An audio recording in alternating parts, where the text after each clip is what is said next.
मुझे लगता है भारतीय टीम को जितनी गलतियां करनी थी वो अब तक कर चुकी है। अब यहाँ से उसके पास नया इतिहास रचने का मौका है। गिल के पास अपनी कप्तानी को साबित करने का मौका है। जो गिल की कप्तानी पर लगातार सवाल उठा रहे हैं, गिल की बल्लेबाजी पे लगातार सवाल उठा रहे हैं, जो ये कह रहे हैं कि पाटा पिच पे उन्होंने रन बनाए हैं, तो उनके पास ये लास्ट इनिंग है गिल के पास। बॉलर्स को कुछ तो एक कुशन एक्स्ट्रा देना पड़ेगा। क्या कुशन होता है, कितने रन का टारगेट होता है, वो देखने वाली बात है। बेन स्टोक्स, आर्चर और कार्स और यहाँ पे वोक्स भी चले गए, तो अब इससे ज्यादा आपके लिए और पॉजिटिव साइन क्या हो सकता है? आज अभी बाकी है मुकाबला, अभी बचा हुआ है। भारतीय टीम ने ओवल में उम्मीद जगा दी है कि यहां पर तिरंगा लहराया जा सकता है। उम्मीद यही करते हैं कि टेस्ट मैच के तीसरे दिन भारतीय टीम एक बार फिर से दमदार प्रदर्शन दिखाएगी और यहां पर जीत की जो नींव दूसरे दिन रखी गई है उसको और मजबूत करेगी। नमस्कार, आप देख रहे हैं तीन की तिकड़ी। मैं हूं आपके साथ अंकन, मेरे साथ है अभिषेक त्रिपाठी, दैनिक जागरण के स्पोर्ट्स एडिटर, और मिस्टर क्रिकेटोलॉजिस्ट संदीपन दा। सबसे पहले अभिषेक सर के पास चलते हैं और ये जानने की कोशिश करते हैं कि भारतीय टीम के पास इस मुकाबले को जीतने के कितने ज्यादा चांसेस अभी बचे हुए हैं और वो कौन सी गलतियां हैं जो अगर भारतीय टीम ना करे तो इस मुकाबले को आसानी से जीत सकती है। ऐसी क्या गलतियां होंगी जिनको बचाना है? मुझे लगता है भारतीय टीम को जितनी गलतियां करनी थी वो अब तक कर चुकी है। अब यहाँ से उसके पास नया इतिहास रचने का मौका है। गिल के पास अपनी कप्तानी को साबित करने का मौका है। जो फैंस या जो फैन के जो ग्रुप हैं, जो गिल की कप्तानी पर लगातार सवाल उठा रहे हैं, गिल की बल्लेबाजी पे से लगातार सवाल उठा रहे हैं, जो ये कह रहे हैं कि पाटा पिच पे उन्होंने रन बनाए हैं, तो उनके पास ये लास्ट इनिंग है। गिल के पास ये साबित करने के लिए दो चीजें। एक, वो एक इनिंग में सबसे ज्यादा रन बनाने वाले कप्तान बन चुके हैं। अब उन्हें एक इनिंग में सबसे ज्यादा रन बनाने वाला भारतीय क्रिकेटर बनना है। उसके लिए कुछ रन बाकी हैं, उन रन को पूरा करें, एक अच्छा स्कोर बनाए। यहाँ पे वो अगर 60-70 रन भी बनाते हैं, एक तो भारत के लिए बहुत इंपॉर्टेंट होगा, उनके लिए इंपॉर्टेंट होगा, और वो जो उनके ऊपर ठप्पा लगाते हैं कि ये सिर्फ पाटा पिच के राजकुमार हैं, उनको ये साबित कर देंगे कि मैं पाटा पिच का राजकुमार नहीं हूँ, हर पिच का हीरो हूँ और हीरो नंबर 1 हूँ। बिल्कुल संदीपन दा, अगर बात करें तो 2 दिन के खेल के बाद ऐसा लग रहा है कि इंडियन टीम जो है इस मुकाबले को जीत सकती है। कुछ गलतियां जो अभिषेक सर कह रहे हैं कि गलतियां खत्म कर दिया इंडियन टीम ने, सब कर दिया, आपको ये रिस्क नजर आता है कि वो गलतियां दोहराई जा सकती हैं, या आपको लगता है कि यशस्वी जायसवाल और आकाशदीप जो है वो तीसरे दिन आएंगे, करारा प्रहार इंग्लिश टीम पर करेंगे और बहुत इजी होगा या बहुत टफ होगा? किस तरीके से आप देख रहे हैं? देखिए, इजी तो नहीं होने वाला है कुछ, क्योंकि 8 mm घास अभी भी विकेट पे है और 2 दिन का हालांकि खेल हुआ है, लेकिन कल हमने देखा था 16 विकेट गिरे थे। हालांकि आज एक्सपेक्टेड ये है कि it will be the best batting day of this test match. अगर आप देखेंगे, धूप, सुबह से धूप रहने के आसार हैं और ओवल में जो अमूमन देखा जाता है कि तीसरा जो दिन होता है वो बैटर फ्रेंडली होता है। तीसरे इनिंग्स में भी रन्स बहुत बनते हैं यहाँ पर टेस्ट मैचेस के, तो odds are in favour of India. लेकिन विकेट में घास अभी भी है, विकेट से मूवमेंट कल बॉलर को मिलेगा। ओवरहेड शायद इन दी एयर विकेट उतना मूवमेंट ना हो, लेकिन ऑफ द विकेट तो मूवमेंट जरूर होगा, उसको काउंटर करना है।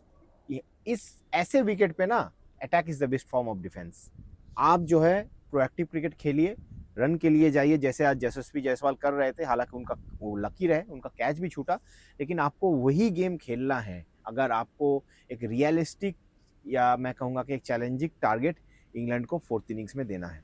टारगेट की बात करी दी है संदीपन दा ने, तो पूछ ही लेते हैं कि क्या टारगेट जो है वो आइडियल होगा और क्या टारगेट इंडियन टीम दे सकती है। दोनों अलग अलग चीज है।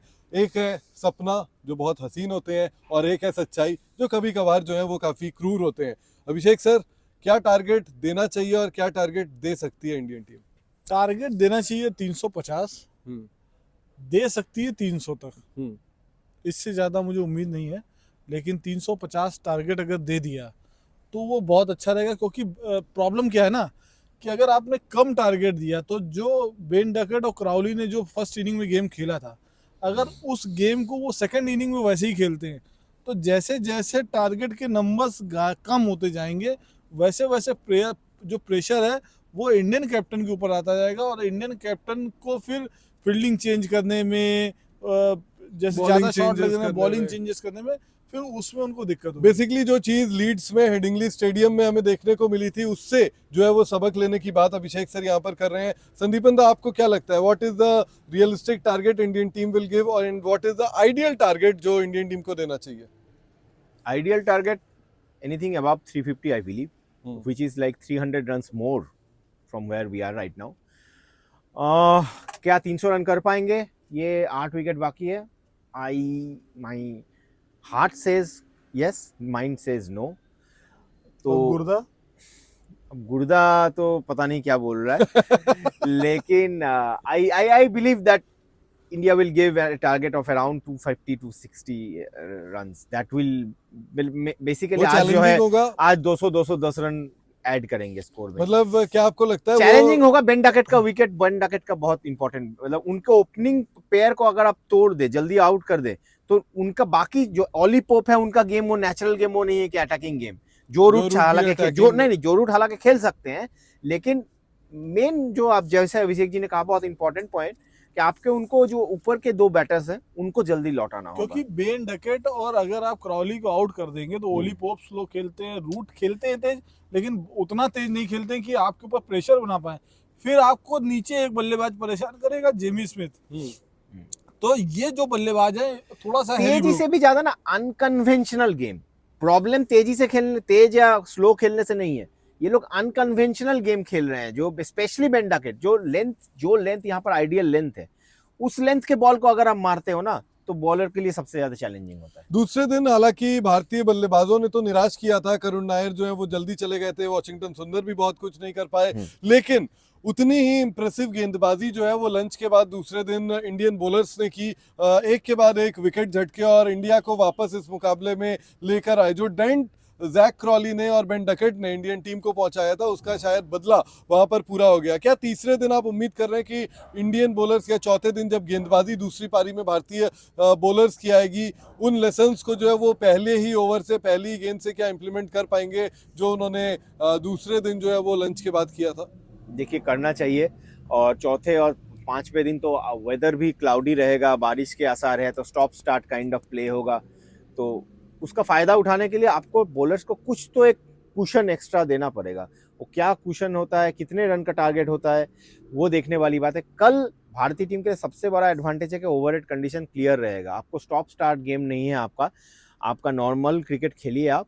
विकेट में थोड़ा सा मूवमेंट होगा, लेकिन वो आप इंग्लैंड में आते हो तो एक्सपेक्ट करते ही हो. तो मुझे लग रहा है कि कल दिन इस टेस्ट मैच का बेस्ट बैटिंग डे होने वाला है और उसका फायदा उठाइए. बिल्कुल. तो तीसरे दिन जो है वो बेस्ट बैटिंग डे होगा.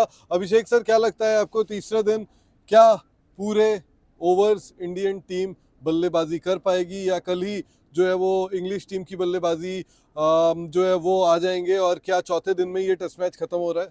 क्योंकि काफी शॉपिंग भी बची है मेरी. देखिए, सच बताऊं तो कल पहले सेशन में ही मेरी उम्मीदें टूट गई थी, लेकिन मतलब दूसरे दिन आपकी जो है वो दूसरे दिन की जो पहला सेशन था उस समय मेरी उम्मीदें टूट गई थी, और मुझे लगा था कि अब भाई 3-1 हो गया, चलो घर चलते हैं. क्योंकि मुझे इस टीम से इस पोजीशन पे आके वापसी की उम्मीद नहीं थी. लेकिन प्रसिद्ध कृष्णा और मोहम्मद सिराज ने जिस तरीके वापसी की, उससे मुझे लगता है कि भगवान चाहता है कि 2-2 करके जाएं, और गौतम गंभीर की दुकान भी चलती रहे, गिल की कप्तानी भी आगे चलती रहे, और भारतीय टीम का जो परफॉर्मेंस है, भारतीय टीम का जो बहुत सालों से चला आ रहा है कि हम चलो जीते नहीं तो यहाँ हारे भी नहीं, सही है ना, तो वो भी चलता रहे. और इंग्लैंड में सीरीज को 2-2 से ड्रा कराना, मैं फिर भी कह रहा था वो जीत के बराबर होगी. और देखिए, बेन स्टोक्स, आर्चर और कार्स ये नहीं थे, और यहाँ पे वोक्स भी चले गए. तो अब इससे ज्यादा आपके लिए और पॉजिटिव साइन क्या हो सकते हैं? सही बात है. उम्मीद अभी बची हुई है, जैसे मैंने शुरुआत में कहा था कि आज अभी बाकी है, मैच भी अभी पूरा बचा हुआ है। भले ही हम तीसरे दिन पर खड़े हैं मुकाबले के, लेकिन यहाँ पर जो है वो बहुत इंटरेस्टिंग जो है ये मुकाबला होता जा रहा है। देखना यही दिलचस्प होगा कि क्या भारतीय टीम आज दमदार बल्लेबाजी कर पाती है, क्या भारतीय टीम 300 350 के आसपास का टारगेट दे पाती है, क्योंकि अगर बोर्ड में 300 से 350 रन यहाँ पर इंडियन टीम का टारगेट जो है अगर उतना होता है तो इंडियन टीम के पास जो है वो एज रहेगा, और यहाँ से हमारी उम्मीद जो है वो बनी रहेगी कि इंडियन टीम जो है वो सीरीज ड्रॉ कराकर वापस घर लौट पाएगी। फिलहाल इस वीडियो को जो है हम यहाँ पर रैप करेंगे। आप दोनों हमारे साथ जुड़े बहुत बहुत शुक्रिया। दर्शकों से यही उम्मीद करते हैं कि अगर ये वीडियो आपको पसंद आया होगा तो लाइक का बटन आपने दबा दिया होगा, और साथ ही रेस स्पोर्ट्स क्रिकेट को सब्सक्राइब करें, बेल आइकन दबाना जो है वो बिल्कुल ना भूलें। Thank you very much, bye bye.